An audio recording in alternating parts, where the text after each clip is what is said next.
Infectious City Expats Club is a non-profit social organisation and our speakers are volunteers.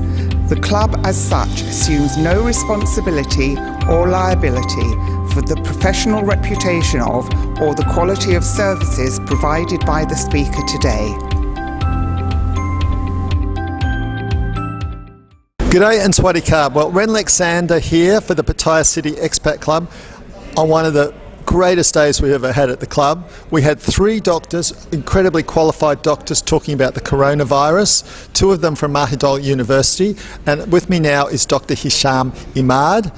And there's an infodemic, isn't there? There is one. An infodemic of just too much information Too much information about the outbreak.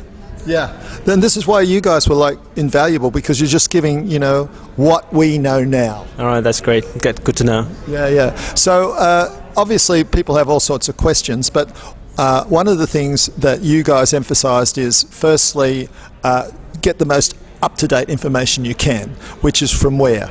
Oh, well, there's several sites where you can get the updated information, but right now we want to recommend getting your information from the right sources like WHO or CDC. That would be the right way to go.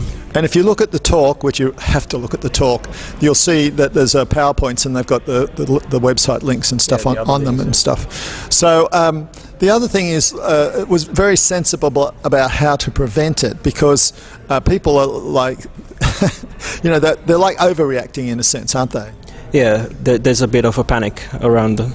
Yeah, so, and one interesting was how far the coronavirus can actually go if somebody coughs. It's not that far. It's not that far. It's because we believe the transmission is through droplet, which means like the drops are as large as 100 micrometers.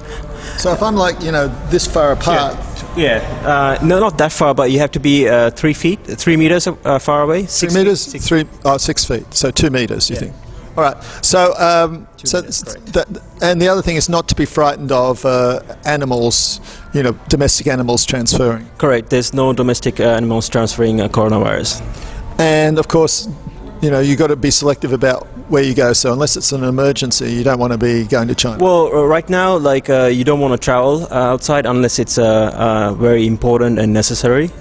So avoid traveling, avoid going to crowded places, especially wet markets. That would be a good advice.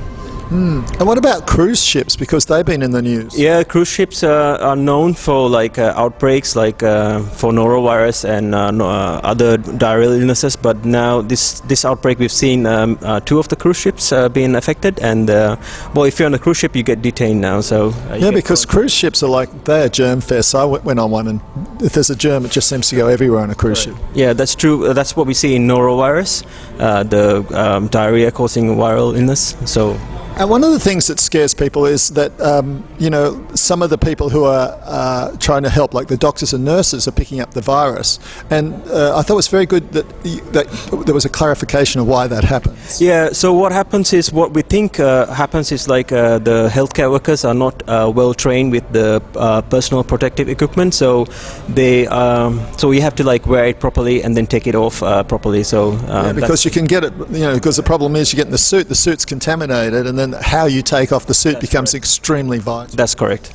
Yeah, so it's but the masks are a sort of semi-controversial thing, you know. It's like, oh, you know, they're selling ridiculous quantities of masks. That's right. So in the epicenter in China, they're forcing people to wear a mask, but outside where there's a few cases, we're not really recommending people to wear a mask. Mainly is the masks are meant for people, if you have symptoms you don't want to infect someone else, then you probably wear a mask. But if you don't have symptoms, then there's no need to wear a mask. But then that's being said, what if you're in a bus with everyone's coughing? So probably you might want to wear a mask in that situation. So there you go. So one of the 2 biggest takeaways. Firstly, you have to listen to this talk. We had 3 different experts giving this talk, and it was really, you cut through all the infodemic and find out the real information, and how you should be mentally attuned to where you should go for daily information, what you should do to protect yourself. It was all like gold. So really a world-class talk and information about coronavirus. And I really want to thank you, Dr. Hisham, and the other doctors. It was just been fantastic. So thank you so much. And by the way, if you are travelling anywhere outside of Thailand, you're watching this in Thailand, think about doing some research on what you've got to protect yourself against when you go to a different country. And the travel clinic in Bangkok, which is attached to Mahidol University, is fantastic about all those things. Anytime you need a vaccine for anything, they do very good prices there, because you give a lot of vaccines out, right? That's correct. And so stay tuned. So hopefully we'll have a corona vaccine, but that's going to take a while, yeah? It's in the pipeline, so we're expecting it within some news within the next 6 months.